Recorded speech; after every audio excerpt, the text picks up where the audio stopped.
All right, get ready to dive deep, everyone, because today we're tackling a topic that's truly mind-blowing. We're talking about how life itself, how did it spring from the fundamental forces of the universe? Like, how did we even get here? Yeah, the very essence of existence. Exactly. We've got this fascinating conversation that a listener sent in.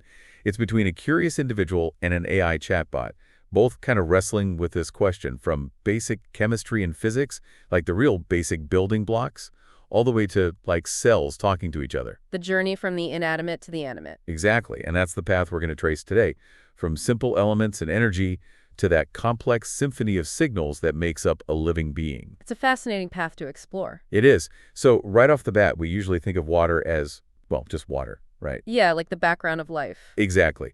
But it turns out this seemingly simple molecule, H2O, is way more than just a backdrop for life. Oh, absolutely. It's playing a much more active role. The conversation you sent in brings up some really interesting research on something called structured water, which I have to admit sounds a little mysterious, right? It's a bit of a hidden world, and this is where things get really interesting. Lay it on me. So structured water, especially the exclusion zone water, researched by Gerald Pollack, suggests that water molecules, they're not just floating around randomly, they actually arrange themselves in very specific patterns, and these patterns are influenced by, get this, electromagnetic fields. So imagine like water molecules forming dynamic structures, almost like tiny, ever-changing crystals. So we're talking about water having some inherent organization, almost like a system that's pre-programmed in a way. This isn't just something that happens in a lab, right? This structured water, it exists out in the world. Exactly, and that's where the connection to the origins of life gets really exciting. Pollack's work suggests that this EZ water, as it's called, could have acted like a primitive electrical circuit even before cell existed. Think of it as nature's first battery, capturing and channeling energy from the environment. Whoa, okay, that's pretty wild. So picture this. We're talking about a time before cells, before DNA, even before those complex molecules we usually associate with life. Just water, energy gradients, and maybe some basic minerals. How do we even go from that to the complex signaling systems that we see in living things today? That's the big question, right? And the sources you provided suggest that life, instead of somehow inventing signaling, it actually emerged as a direct consequence of the physics of these early systems. It's those fundamental forces, electromagnetism, energy gradients, the unique properties of water, all working together, creating the conditions for life to arise. All right, so let's paint a picture here. We've got this primordial soup full of simple molecules, this structured water. How do those simple energy gradients in the environment start pushing things towards the complexity of life? Like, what's the next step? What happens? Well, one of the key pieces of the puzzle is the idea of lipid membranes. So those are the fatty layers that form the boundaries of cells, right? And even before true cells existed, these membranes could have acted as barriers. And by doing that, creating differences in charge, setting up primitive bioelectrical gradients. Ah, okay, so we're starting to see those basic electrical circuits emerge, not from the wires and transistors we're used to, but from the fundamental interaction of molecules and water. It's almost like nature is, like experimenting with electricity, finding ways to harness it for something new. Precisely. And what's even more fascinating is the idea that these early biomolecules, they weren't just shaped by their chemical properties. They were also influenced by their vibrational resonance with the surrounding water. It's as if they were acting like tiny antennae, picking up and transmitting information through the water's structured network. Okay, I'm starting to see how those early whispers of life, those faint signals, could have started to take shape in this environment. But how do we go from these basic signals in water to the elaborate, intricate communication networks we see in a tree or a human being? Like, how do we get to that level of complexity? Well, think of it like building a complex structure layer by layer. The conversation you shared, it talks about how those early signaling systems became increasingly complex as life evolved, each new stage adding more sophistication and functionality. So, walk me through some of those layers. What kind of signaling systems evolved as life went from those simple water-based interactions to the, crazy complexity of multicellular organisms? Well, for instance, chemical signaling probably arose as a refinement of those pre-existing electromagnetic signals. This is where we get things like hormones, pheromones, the chemical signals that bacteria use to communicate, something called quorum sensing, like a more targeted, precise language built on top of that foundational water-based communication. Okay, so chemistry adds a whole new dimension to the conversation, allowing cells to be more specific, more targeted in their signaling. But what about speed?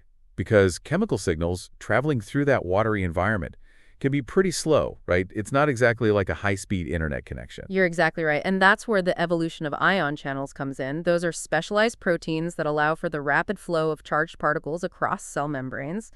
And this innovation, it allowed for much faster electrical signaling, which paved the way for the development of, guess what? The nervous system. So the nervous system, that lightning-fast communication network that we rely on, it all goes back to those fundamental bioelectrical gradients we were talking about earlier. It's crazy to think that such complexity could arise from those simple beginnings. It is remarkable, isn't it? And it's not just about speed. The evolution of electrical signaling, it opened up a whole new level of complexity and control. It allowed organisms to respond to their environment more rapidly, coordinate their actions in more sophisticated ways, and eventually led to the development of brains. And the thing is, this communication, it isn't just happening inside individual cells. It's happening between cells, across tissues, throughout entire organisms. It's like a symphony of signals, constantly playing out different instruments, different melodies, all working together. That's a great analogy. And what's even more mind-blowing is that cellular communication might not be limited to just chemical and electrical signals. There's emerging research suggesting that cells might actually use sound, specifically something called phonon resonance, and even light in the form of biophotons to communicate. Hold on. Cells using sound and light to talk to each other. That sounds like something straight out of science fiction. How is that even possible? It does, doesn't it? But there's a growing body of evidence to support these ideas. For example, research suggests that microtubules, those structural components inside cells, might exhibit something called quantum coherence, meaning they could be processing information at the quantum level. This opens up the mind-boggling possibility that cells are communicating using principles we're only just beginning to understand. Okay, so we've gone from simple water molecules arranging themselves in response to energy to the possibility of cells acting as miniature quantum computers. It's amazing to see how following this path of emergence leads to such complexity. And that's just the beginning. We haven't even touched on the practical implications of all this. The conversation you sent us also explores something called biohacking, the idea that we can manipulate these subtle fields to enhance our health, regenerate tissues, and potentially even influence our consciousness. That's what we'll explore in the next part of our deep dive. All right, listeners, I think we all need a moment to process this incredible journey through the origins of life and cellular communication. Buckle up, because we're going even deeper in part 2. We'll dive into the mind-blowing world of biohacking and explore how we might harness these ancient signaling systems to unlock our full potential. It's going to be a fascinating ride. It's really remarkable to think about how this journey, from simple water and energy gradients, it's led us to the complexity of life as we know it today. Yeah, it's wild, right? All of that complexity coming from those basic building blocks. But as you mentioned, there's this whole other layer to explore, right? The potential for us to tap into and actually influence these intricate communication systems. Totally. We've been talking about how our bodies are essentially a symphony of signals, right? Everything from those chemical messengers, those bioelectric currents, and even maybe those quantum vibrations. Yeah, the whole spectrum. But how do we actually access this intricate system? How do we go from understanding those signals to actually interacting with them, influencing them? What can we do? Well, that's where this exciting field of biohacking comes in. Okay, biohacking. Yeah, it's this fascinating blend of art and science, using technology, lifestyle changes, and a deep understanding of biology, all to try to optimize our health and well-being. All right, you've definitely got my attention. What kind of biohacking tools and techniques are we talking about here? Give me some concrete examples. One area that's showing a lot of promise is PMF therapy, which stands for Pulsed Electromagnetic Field Therapy. EDF therapy? Okay. Yeah. And it involves using devices that emit specific electromagnetic frequencies to stimulate cellular repair and regeneration. So in a way, are we sending electromagnetic messages to our cells, encouraging them to behave in certain ways, almost like speaking their language, but using energy instead of words? That's a great way to put it. It's like giving your cells a pep talk, using the language of energy. I love that. And what's really exciting is that PEMF therapy, it's being used for a wide range of conditions, everything from, managing pain and promoting wound healing to reducing inflammation, even potentially improving cognitive function. Really? Yeah. That's amazing. Are there other technologies that work in a similar way, like tapping into these communication pathways? Absolutely. Another fascinating area is ultrasound stimulation. Ultrasound. Yep. And this involves using targeted sound waves to stimulate specific areas of the body. Oh, interesting. So that like ultrasounds that you get, during pregnancy and stuff. Kind of, but in this case, we're talking about therapeutic ultrasound. Okay. It's already used in physical therapy to help like heal tissues, but there's this growing evidence that it could also be used to like enhance brain function and potentially even regenerate nerves. So we're talking about using sound to actually help rebuild damaged tissue. Yeah, it's like using sound as a tool to guide and influence the body's natural healing processes. That's wild. And remember how we were talking about the idea of water structuring? Uh-huh. Well, there's some really intriguing research suggesting that we might be able to use electromagnetic fields to enhance cellular hydration and repair by directly influencing the structure of water within our bodies. It's a fascinating possibility. So we could potentially, like, re-energize our cells at the most fundamental level, like the water that makes up the majority of our bodies. Exactly. It's not just about fixing what's broken. Biohacking is also about optimizing our existing biology, taking our health and performance to the next level. Taking it to the next level, okay. I remember how we talked about cells potentially communicating using light or biophotons. Yeah, that was one of the most mind-bending ideas, like cells using light to talk. It is mind-bending, but it might actually be happening. Yeah. And one area that's gaining traction with this is red light therapy. Red light therapy. This involves exposing the body to specific wavelengths of red and near infrared light, which are thought to stimulate the mitochondria, the energy powerhouses of our cells. So we're essentially giving our cells a direct energy boost, like from light. Exactly. It's like plugging them into a solar panel. I love that. It's a truly intriguing area of research, and a lot of people report benefits like increased energy, improved skin health, reduced pain, and even enhanced cognitive function. Whoa, that's a lot. It is. But it's important to remember that biohacking, it's still a relatively young field, right? A lot of the research is preliminary, and it's crucial to approach it with a healthy dose of skepticism and do your own research before trying any new techniques. Yeah, good point. It's good to be cautious. Definitely. So where do you see all of this heading in the future? Like, what are some of the big unanswered questions in this field that researchers are, like, grappling with? Well, for starters, we're only just beginning to understand how these different signaling systems, like how do they interact with each other? Yeah, how do they all fit together? Exactly. Is there like a master control system that's, orchestrating which type of communication is used in different situations? How does the environment influence cellular signaling? And how do all these signals work together to create the complexity of a living organism? And these are questions that scientists are actively exploring. Yeah, it's like a whole new frontier. It really is. And what about those, like, more futuristic, almost science fiction possibilities? Like, could we one day reprogram our bioelectric fields to, like, reverse aging? Oh. Or use sound waves to regenerate entire organs? I mean, those are definitely areas that researchers are exploring, and while they might seem like science fiction now, the foundation for such possibilities, it's being laid through current research. I mean, it sounds crazy, but it's, like, also really exciting. It is. And remember Michael Levin's work with frog embryos, where he like manipulated bioelectric fields to make eyes grow in unusual places? Yeah, that was, like, mind-blowing, like, controlling development with electricity. Exactly. And that research suggests that we might one day be able to use bioelectricity to like guide the regeneration of complex tissues and organs. Whoa, okay. Imagine being able to regrow a damaged limb or even repair a spinal cord injury using targeted electrical signals. I mean, that's the kind of potential we're talking about. That's incredible. But as you mentioned earlier, I mean, there are definitely ethical considerations to keep in mind, right? Like, as we gain more control over our biology, we need to be really careful about the potential consequences, both intended and unintended. That's a crucial point, This is powerful knowledge, and we need to approach it with a sense of responsibility and a deep understanding of the complexities involved. Yeah, it's like, with great power comes great responsibility, right? We need to make sure we're using these tools and technologies wisely for the benefit of, like, humanity and the planet as a whole. Absolutely. It's not just about individual health and enhancement. It's about using this knowledge to create a healthier, more sustainable future for everyone. I like that. Yeah, a better future for everyone. That's the goal. Well said. It sounds like there's a lot to think about and a lot of exciting research ahead in this field. Oh, absolutely. This is just the beginning of our exploration into this fascinating world of cellular communication and biohacking. There's so much more to discover and so much potential to unlock. And so many more deep dives to come. Exactly. Welcome back to the Deep Dive. We've been on this incredible journey, right? From those first whispers of life in the primordial soup all the way to the crazy potential of biohacking. Yeah, what a ride.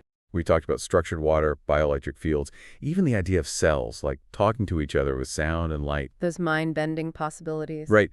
But now it's time to bring it all back to the source. that element that makes life possible in the first place. Water. Exactly. The elixir of life. I gotta say, at the beginning, I was especially curious about how water, something we encounter every single day, could be so central to this whole story of life's origins. Yeah, it's easy to overlook, isn't it? But the conversation you shared really delves into that.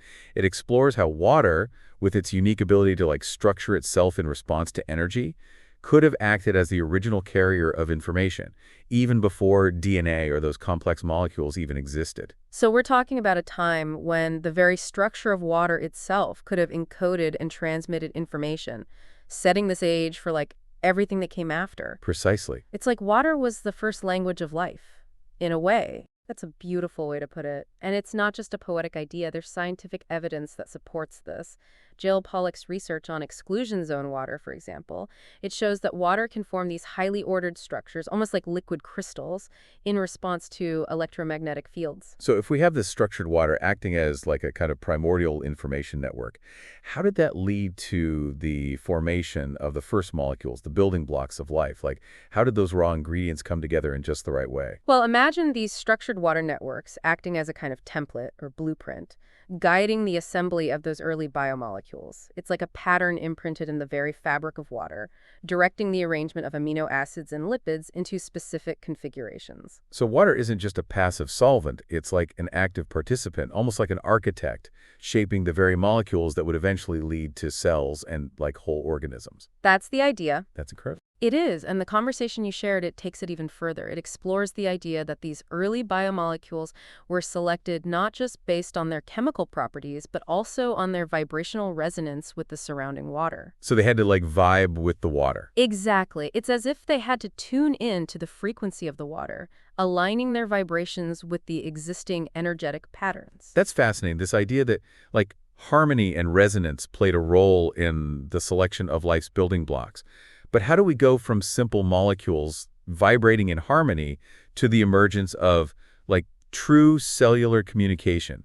How does that leap happen? That's a great question. And this is where things get even more interesting. Remember how we talked about the piezoelectric effect, where certain materials generate an electrical charge in response to mechanical pressure? Yeah, like how some crystals create a spark when you squeeze them. Exactly. Well, some researchers believe that early biomolecules, like certain peptides and minerals, they might have exhibited piezoelectric properties. Okay, so what does that mean? Well, it means they could have converted those mechanical vibrations in the water into electrical signals. So those first bioelectric circuits, they emerged not from wires and transistors, but from the interplay of water, molecules, and those mechanical forces. It's like a completely different kind of circuitry. It really is, and those early electrical signals propagated through that structured water network could have acted as the first primitive form of quorum sensing, allowing those early protocells to sense each other's presence and start to coordinate their activities. So even before complex chemical signaling pathways evolved, life was using bioelectricity and the structure of water to communicate and cooperate. It's like this hidden language woven into the very fabric of that primordial world. A language that's still speaking to us today. Wow, what do you mean? I mean, think about it. Every heartbeat, every nerve impulse, every thought that flickers through our minds, it's all ultimately rooted in those primordial water-based communication networks. That's incredible. It really highlights the interconnectedness of everything. How we're all part of this larger web of energy and information that goes back to those very beginnings. And that interconnectedness, it's reflected not just in our biology, but also in the structure of the universe itself. I mean, the human body is about 60% water, and the Earth is about 70% water. We are literally made of the same stuff as the planet we live on. It's a powerful reminder of our deep connection to the natural world and to the very essence of life itself. It really is. Well, we've covered a lot of ground in this deep dive, from those first stirrings of life in the primordial soup all the way to the incredible potential of biohacking. It's been quite a journey. As we wrap up, is there a key takeaway you'd like our listener to ponder? I think the most important thing to remember is that life isn't just this random occurrence. It's a magnificent orchestration of energy, information, and those fundamental forces of the universe. That's a beautiful way to put it. And at the heart of this orchestration, we find water, this seemingly simple substance that really holds the key to unlocking the mysteries of life itself. Beautifully said. It's a reminder that the world is full of wonder and mystery, and even the most familiar things, like water, can hold these profound secrets just waiting to be discovered. Thank you for joining us on this deep dive. and keep exploring those wonders.